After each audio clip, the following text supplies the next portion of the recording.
Sometimes we don't empower parents to be parents.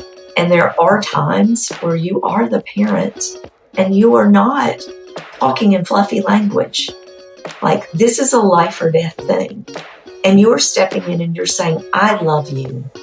And one day you will see my intervening in your life as a positive thing and a sign of love.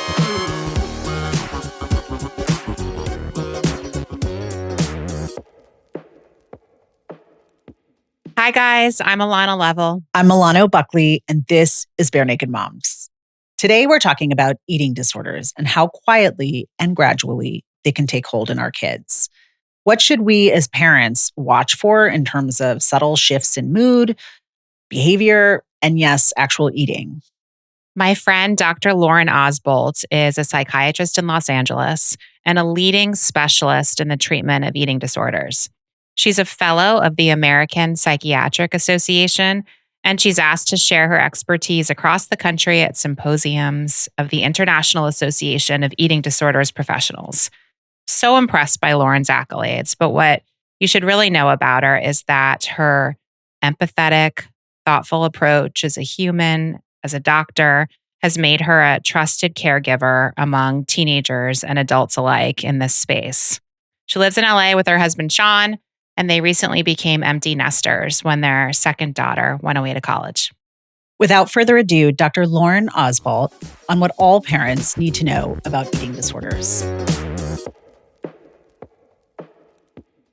Could you talk us a little bit through how your specialty in treating eating disorders in particular came about? Well, I came from a really small town and had always wanted to be a doctor.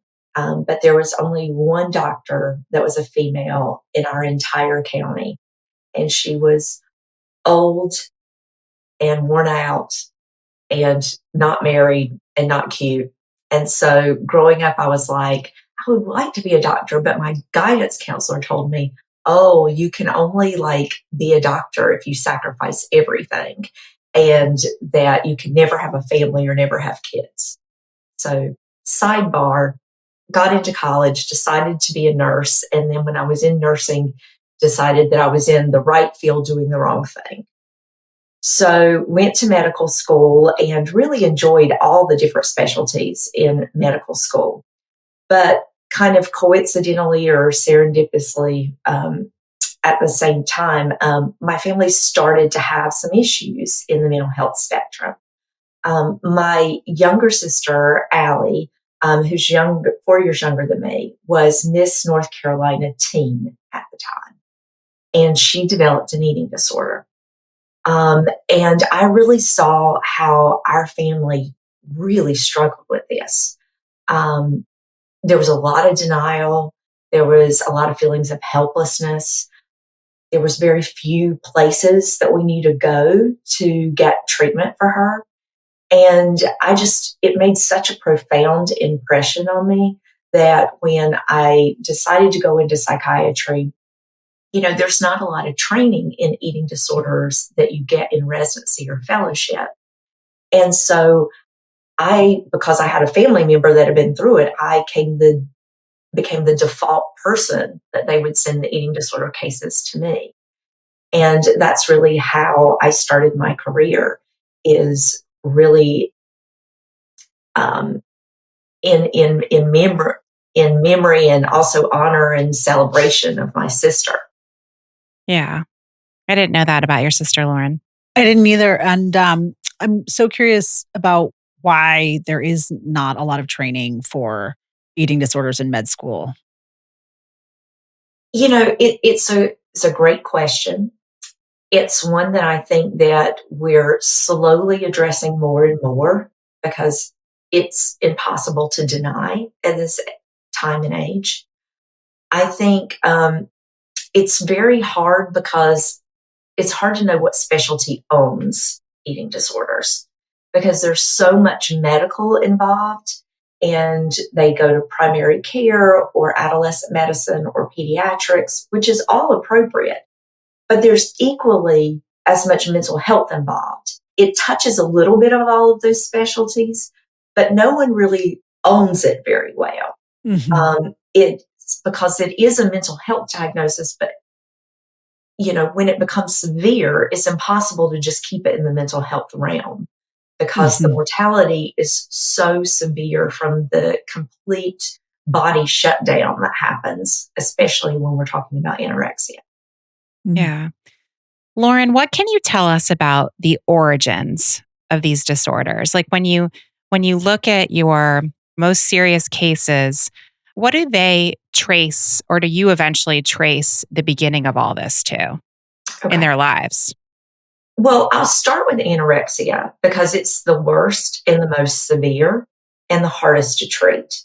And we also know the most amount about its likely genetic origins. Oh, Yeah, so there seems to be a very strong genetic component to developing anorexia. And it's not so much anorexia as it is personality or temperament traits. People that go on to develop anorexia tend to have some of the following traits that I'm going to go through. The first is anxious. They tend to be anxious individuals. You saw it when they were kids. The anxiety is not debilitating. It actually, in some cases, is helpful for them because it makes them set goals and reach higher. But they all tend to be anxious, which is something that predates the disorder. They tend to be risk avoidant. They're not your adrenaline junkies. They are people that are very safe, that don't take a lot of risk, that are really very thoughtful in a lot of their activities. They also tend to be really obsessed, might be the wrong word, but really concerned and are drawn towards exactness, symmetry, and perfectionism. So these are the kind of paradox of the disorder are this usually happens, and it happens to men and women, but primarily we see more women that are very successful individuals. They're in Ivy League schools because they have that perfectionistic trait, and they're usually very high achievers. So those are some of the traits that we see in their temperament. And then when they're faced with, certain environmental stressors, you get the production of anorexia nervosa. Are there other cases, Lauren, where something kind of derails, a comment is made to them at some point in their lives, a traumatic event occurs that somehow sends a child down this path? We do see that, and I would say probably about 60% of cases. They can oh, trace that's it back to high. something. Now, they already were predisposed, so let's say Sure. that. They were already predisposed, but they can have some kind of ideation of when it first started, or they'll remember some negative body connotation, some bullying in school, some a family that was very body or nutrition focused, where they feel that they were overly stressed about food from a young age. There's a good amount of people that can go back in retrospect, identify a stressor, but there's also a large proportion of people that really can't identify exactly what happened. But it really is a combination of having those genetics and then having that perfect storm. Yeah. Well, I mean, my question is similar. I guess, how does it even happen? Like, where does this even, is it internal? I guess that's what you're saying is that you're predisposed with anxiousness. So that is all internal and it can Mhm, be sparked, so mhm. that's the predisposition. And then it can be sparked by external factors The perfect storm. right. Like Correct. bullying or like I'm super stressed out. Everything needs to be perfect. Or, I can't control X, Y, and Z, but actually I can control this. Like Correct. taking control. Does that resonate? There's a there's a good amount of control involved in it. And I'll say the problem with treating eating disorders and why they're so frustrating and so difficult to do is the disorder itself is egosyntonic, which means that it feels like a part of you. Can you explain just what that word means, Sure. egosyntonic? That means that it's very conducive with who you feel you are as a person. Like, for instance, if you have depression, you know something's not right. Like, you don't feel good. You don't want to hang on to that depression. You want to get back to better times where you felt like yourself. The problem with anorexia and other eating disorders is it feels like yourself. Yes. And when other people So are tricky. saying, when other people are saying things about you being too skinny or you're not eating enough, you internalize that in some kind of twisted way as maybe there's some jealousy up there. This is who I am. This is how Okay. my body works. Like, look how lovely my body is compared to other people. You don't believe that there's a disorder. And that's the problem and why it's so dangerous. Lauren, we see things through the parenting lens on this little podcast. How did all of your knowledge from this world impact how you raised your daughters in terms of relationships with eating, with food, different topics that might come up in their lives? I'm no self-proclaimed expert in that. I am good at treating eating disorders, but when you have a child, like, you can't be the doctor and the mom at the same time. So I put in some ground rules to help, and then also tried to look for early intervention signs. Some of the things that I know will help is not having a lot of dieting culture in your family. If you think about what your food rules are, how you feel about weight, your body, and health, you didn't learn those from like a peer-reviewed medical journal. You really learn those a lot through your family, through your culture, through your peers and your friend groups, through social media. And, we have a very obsessed dieting culture. So, first of all, I would say, like, being aware of what your food rules are in yourself and where they come from. So, having some kind of knowledge of that. Also, I tried to never make foods good or bad. There were some foods that, were better fuel for our body, but nothing was really off limits. If there were foods that in our family environment, I would prefer you not to eat a lot of, I didn't buy them and have them available. So that you didn't go into my pantry and I had to tell you, no, we're not eating the Little Debbie right now. Right. I Like, if tried it's to in the house, you can have it. yeah, anything in the Yeah. house is fair game. So some of those things, also as much as you can have family dinners together. I know in our crazy busy culture, that's really hard to do, but that's some of the places that you can best get evidence if anything starts to become fishy around food. If you start to see any warning signs, you'll likely see them at the dinner table. So you being at the dinner table with your child is important.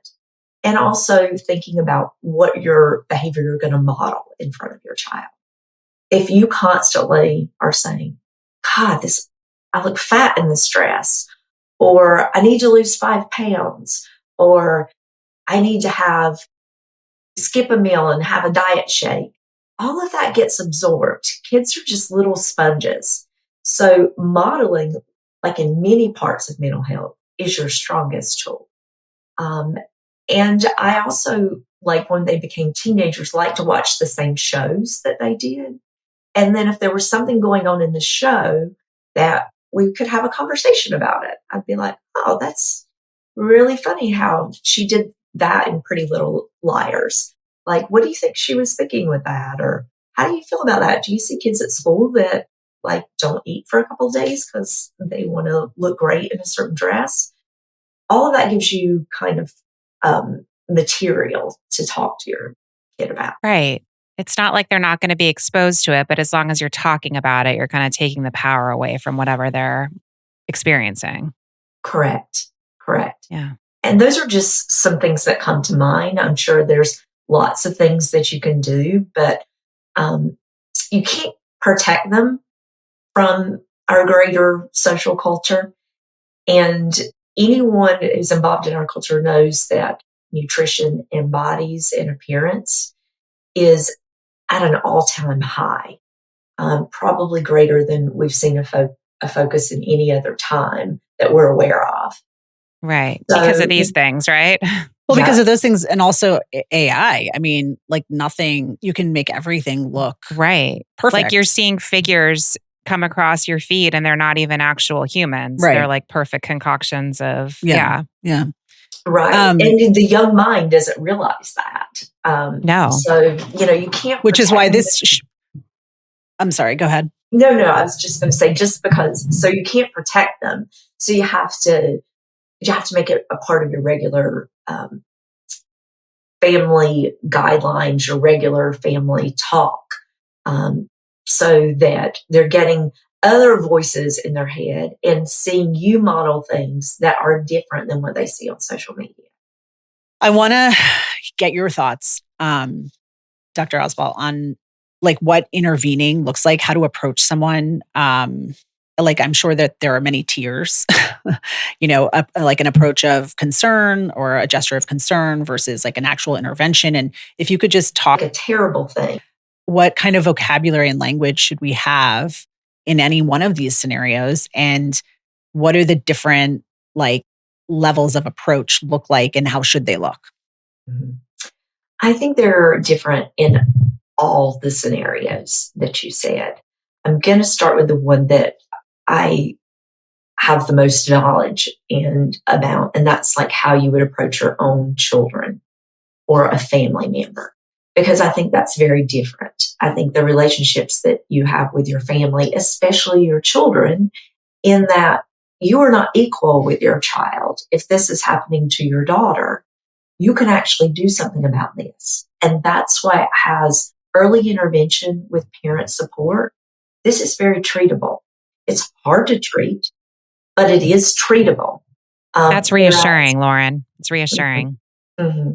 Now, it has a very poor prognosis and very low treatable rate if it's a friend that you need to talk to. The best prognosis is when you have an adolescent that is having the disorder. Why? Because the parents still run the household and they can make decisions for the child that they may not like, but they have to do because they're under 18. Mm-hmm. And that's really what makes the difference in treatment and prognosis.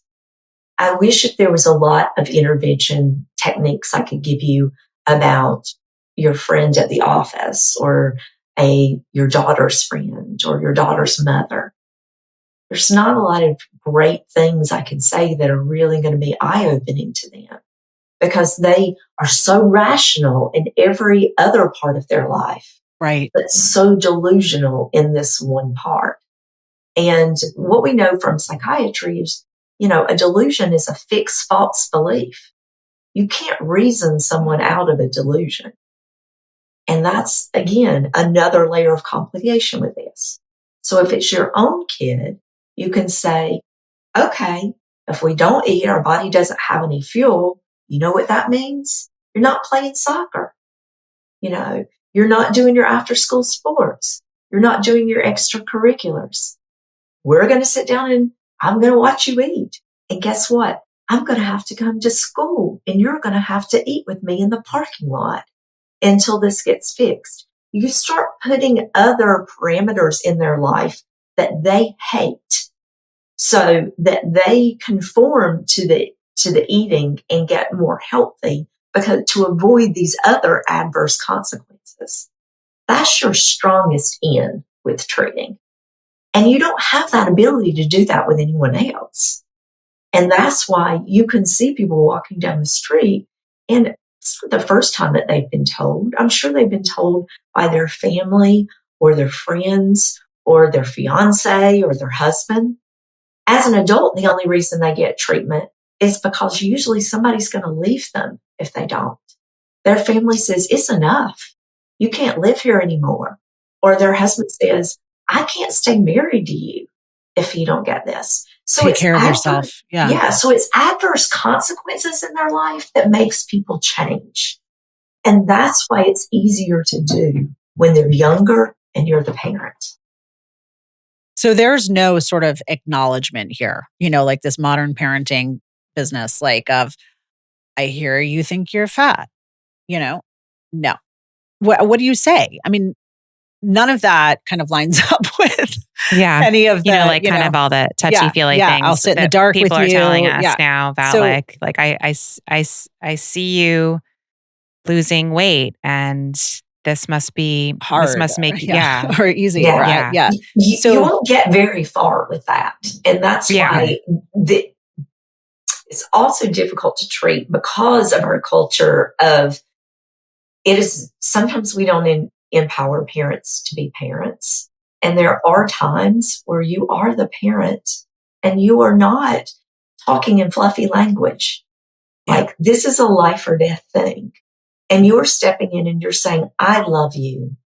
And one day you will see my intervening in your life as a positive thing and a sign of love. I always tell my patients, I'm like, look, I'm not trying to get up in your business. Like, I'm not trying to take away your privileges or mess up your life. But there's something going on here that medically is very dangerous.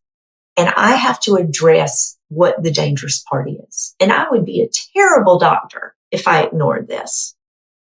So getting them early help and early intervention is helpful because there are things that I can say to people that you can't as a parent because, especially in adolescence, it's normal for them to start separating from you.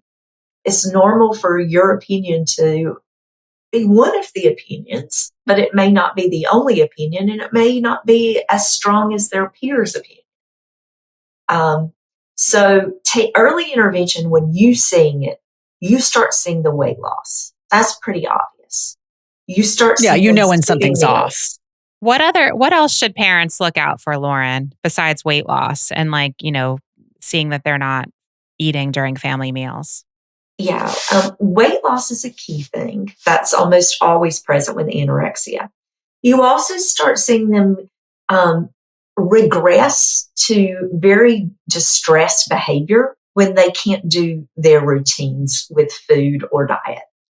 For instance, they are missing a family meal because they're going to, if they schedule a 5 o'clock exercise class every day. Well, 5 o'clock exercise class has the added benefit of you don't have to eat with your family at that time. Mm-hmm. So, and if you say, no, you can't go to the 5 o'clock exercise class, and their reaction is crying, screaming, anger, things are very out of character. When you start talking about the eating, that's a warning sign. Okay. Also, if your child decides, hey, I'm going to be gluten-free, I'm going to be vegan, I am, not saying that there's anything in itself wrong with these, but if it's not coming from a clear belief, let's start with just being vegan. If it's not coming from a clear belief that this has always been something that has been important to them and it's out of the blue, it's a warning sign. Because in our culture, being gluten-free, vegan, are all avoiding carbs are all ways that are socially acceptable to restrict. Not saying that everybody that's gluten-free is restricting, but right. Sure. Something for a parent to see this in their adolescent, it should be a radar that goes up. Yeah. Going back to some of the things you talked about in terms of creating a healthy energy around eating in our families, I'm often struck by how there's such a huge range of how people approach eating in their families. Whereas we were talking about, all of these different ideas around parenting these days. We've come to a lot of understandings about good ways to approach modeling behavior and punishment and discipline and all of these different things in our lives. But I find that there's not a universal approach to teaching kids about healthy eating. Or body image. Yeah, or body image, or all of the things we're talking about today. You have kind of you go from like the clean your plate brand of family meals to anything goes and everything in between. I'm wondering your thoughts on that. Just why we haven't come to more of a universal understanding of how to build these healthier tendencies in our kids. Mhm. I think a lot of it goes back to our individual beliefs and how we were raised. Like a lot of my ideas about what is normal and correct with food comes from what my mother instilled in me and what her Mhm. mother instilled in her. And so there's so many generations of like how we view our body and how we view food that there's probably no one way because it's so personalized in a lot of Yeah. ways. It's more And personalized than all the other things. I think so. I think so because it also in this day and time, all people have thoughts about their own body image and their eating. And so no one knows exactly what's right for themselves. So it's not a really clear answer of what you pass down to your child because it's just influenced by so many things. And probably at different times of your life, you felt differently about food in your body than you do now. Yeah. But what's interesting is I think that, you know, I think a lot can be explained away by like differences, like socioeconomic difference and differences in education. But what I think is really fascinating is this is something that so uniquely is so stubborn and so uniquely uncancelable by education and money. Hmm. Do you know what I Correct. mean? Like the Yeah. culture. Like I have friends who are wicked smart, wicked educated, make a ton of money, are so thoughtful about how they live, how they parent, and they're like, my kid is fat. Oh, right. You They're know, still, like, yeah. I don't know, she's getting a Hmm. little heavy. Hmm. Hmm. Or, the grandma's like, you're too chubby, or you're not chubby enough, or, Hmm. it's like so deeply rooted. It is. Like if you're from a fattest family, like that sticks. Yeah, Or it if you're does. from, a family where and I'm just thinking about like the Jewish grandma who's like trying to always like fatten you up, Oh, or right. like the Yeah. Chinese grandma who's like too thin, too thin. Yeah. Like Right. some cultures think it's, being thin is a sign of is a sign of poverty or not having, right? And not having resources. Um and and obviously like it goes the other way. So I just think it's really fascinating. And I want to really get into you talked about like the best thing to do is early intervention and treatment. What does early intervention look like? What does treatment look like? I'm fascinated. Usually, the entry point comes through your primary care physician or their pediatrician. Most people have their child go in for, their yearly physical. And what we look at with adolescents is that it's always their weight and height is always plotted on a growth curve. And the growth curve, they usually tend to be on the same line of their growth curve or a little above it or a little below it. When you start to see that they're crossing two lines, either way, up or down on the growth curve, that's a big warning sign that something's going on. So that's something the pediatrician is going to pick up on. Like if they've always been the 50th percentile for weight and all of a sudden you come in and they're the 25th, something's going on. Okay. So that's a really good way to tell with those yearly physicals. They will also, do their vitals and their blood pressure. One of the things that starts to happen when you don't have enough fuel for your body is the two organs in the body that require the most fuel, your brain and your heart, will start to show some deficits. And the first one we really see with that is your heart. Your heartbeat will slow down and you'll have bradycardia. Now, normal heart rate in children is usually 60 or above. It's usually a little higher than adults. I see kids in the 30s, in the 40s. That's straight up malnutrition. Your heart's slowing down because it feels like there's not enough energy to run it. And so those kinds of things will start to show up at pediatrician visits. They may have shifts in their electrolytes on their blood work. That's a good indication. But mostly it comes through suspicion and through taking them to their pediatrician for an evaluation. So that happens, and the pediatrician says, we've got some things to be concerned about. We got to call Dr. Ozbolt. Is that the next step, or what happens next? Well, it depends on how savvy your pediatrician is about eating disorders. If they're in an area that they often see them, they may work with a nutritionist, and they may send you to the nutritionist at the same time and have you come back for weight checks like every few weeks. And if you're seeing the nutritionist and your weight checks are going in a positive direction, they may just observe you for a while. If you're seeing a nutritionist and your weight is not improving, in fact, it's even dropping, then you're usually referred to somebody who has more of a specialty in it. And that's where someone like me or the team that I work with at UCLA would be notified.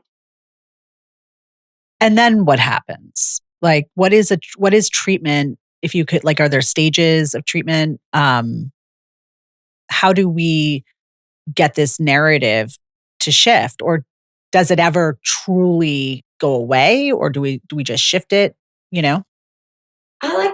I think there's a lot of similarities to anorexia and cancer.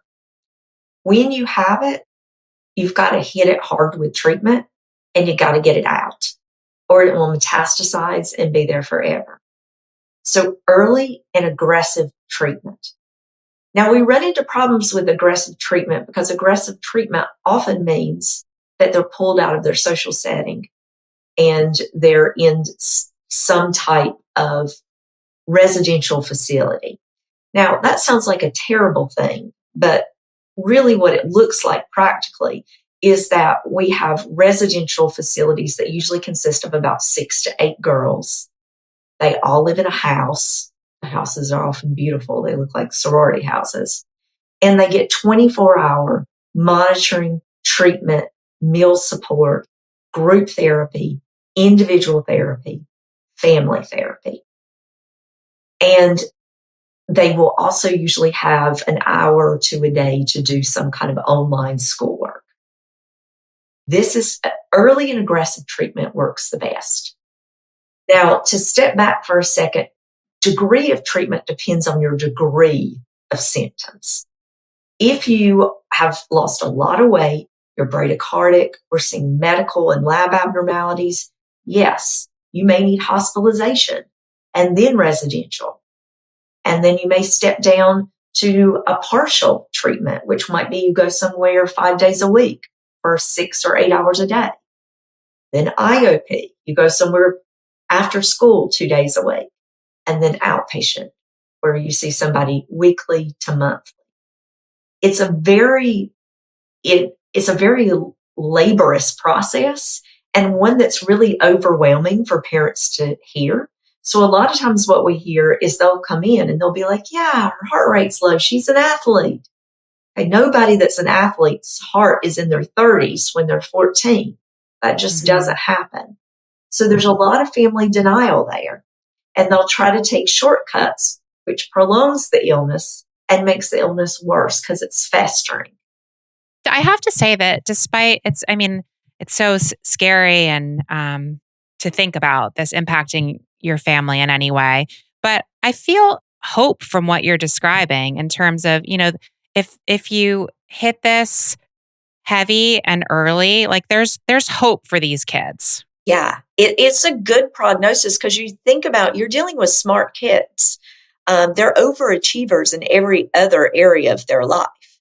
So if you can flip the script on them, like this is why residential often helps, because they're going to be around other people they're somehow competing with. They're also very competitive.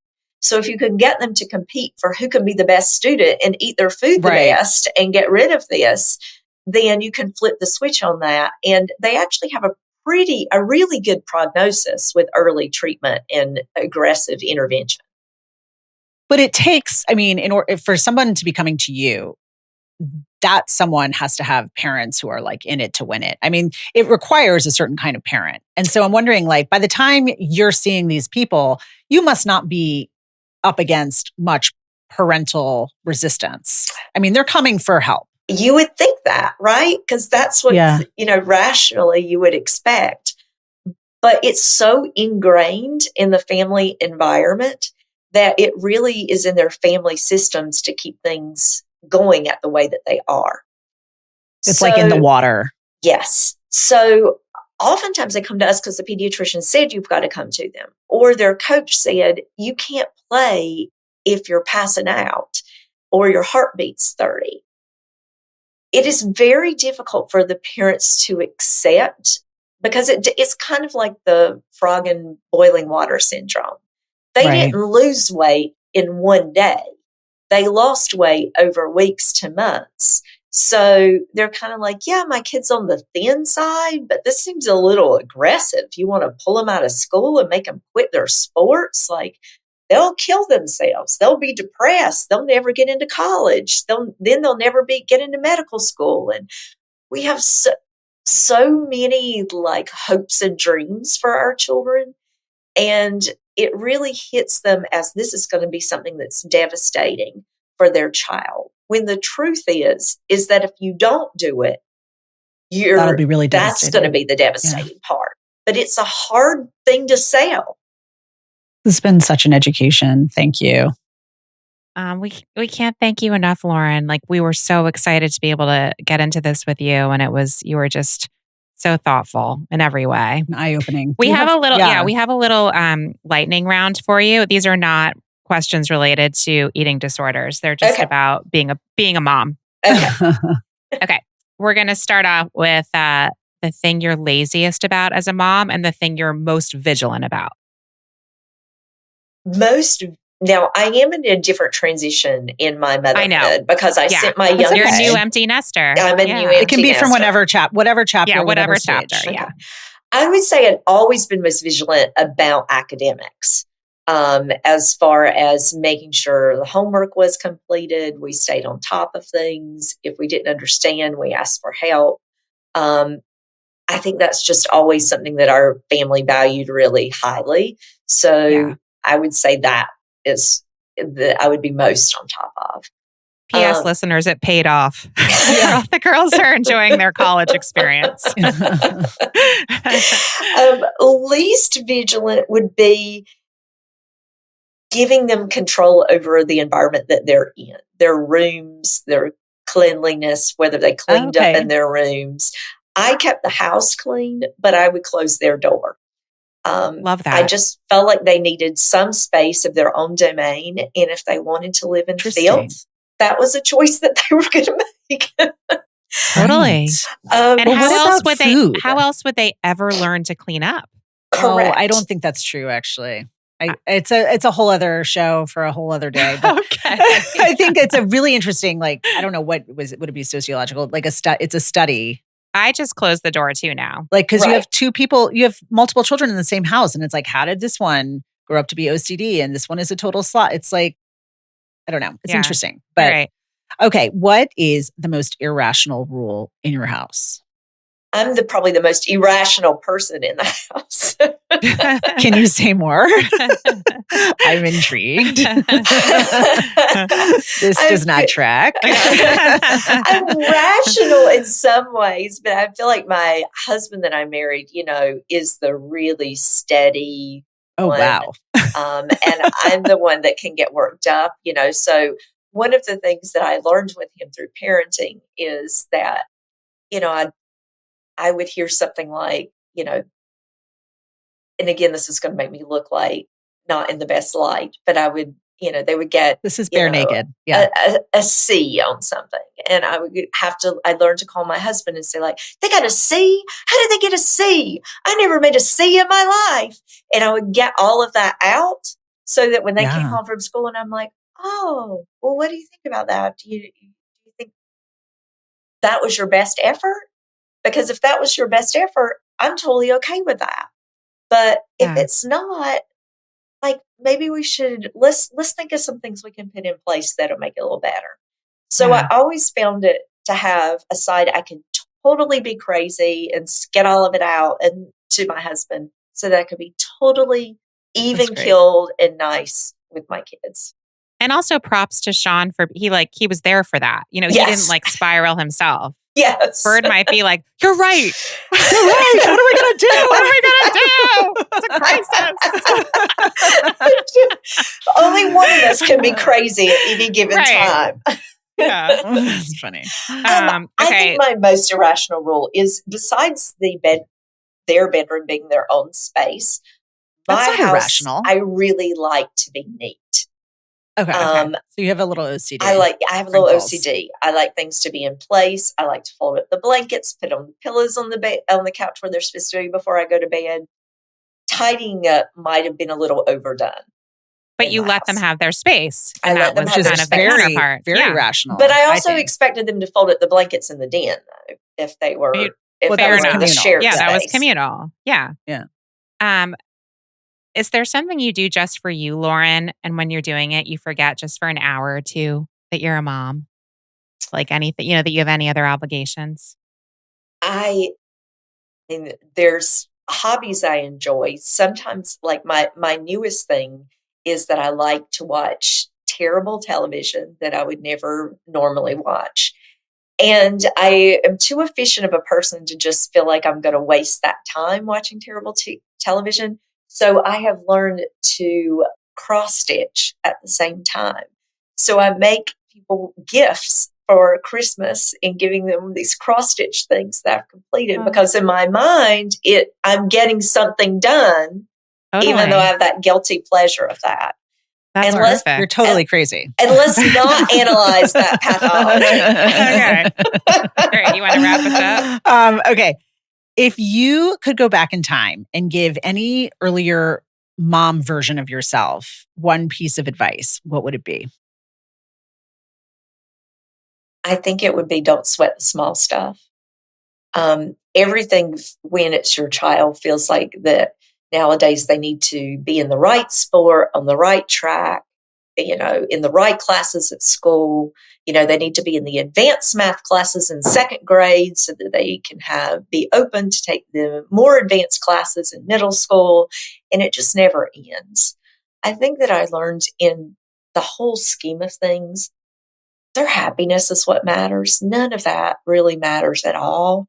And we put so much time and energy into those things that at the end of the day are really just not important. I mean, Lauren. We all want successful, good humans, but there's a lot of ways to raise good humans that don't have to be the blueprint of the crazy train. Amen. Thank you so much. Yeah, I hope this was helpful. It was really helpful, Lauren. It was, and inspiring, and all the things.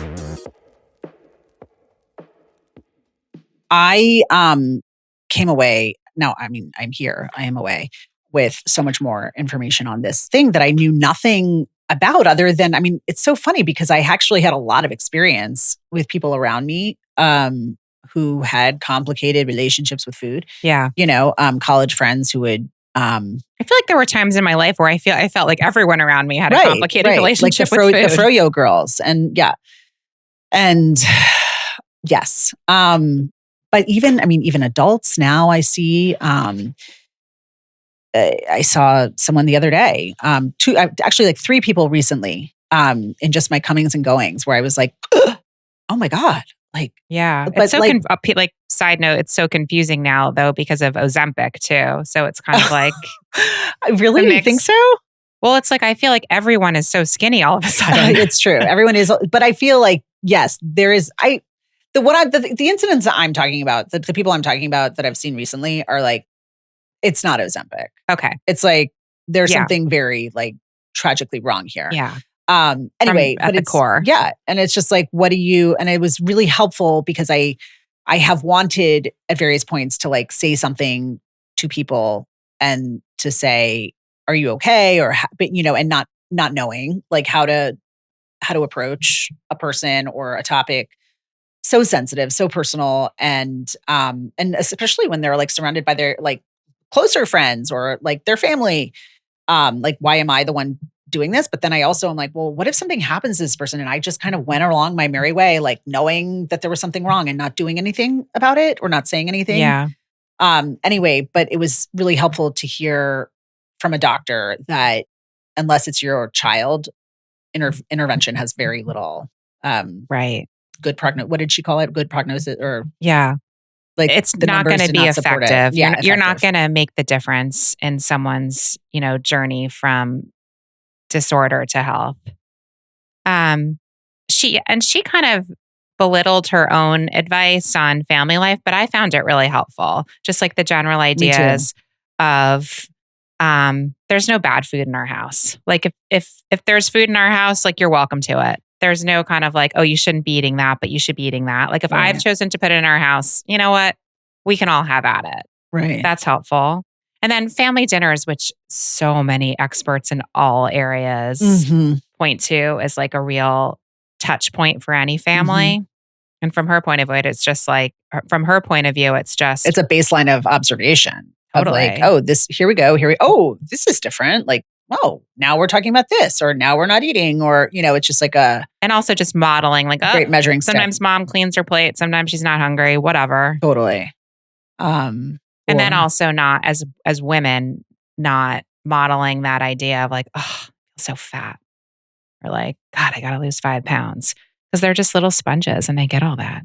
I've gained a little weight recently and I don't really care, but it's more just like, oh, like, what's all this now?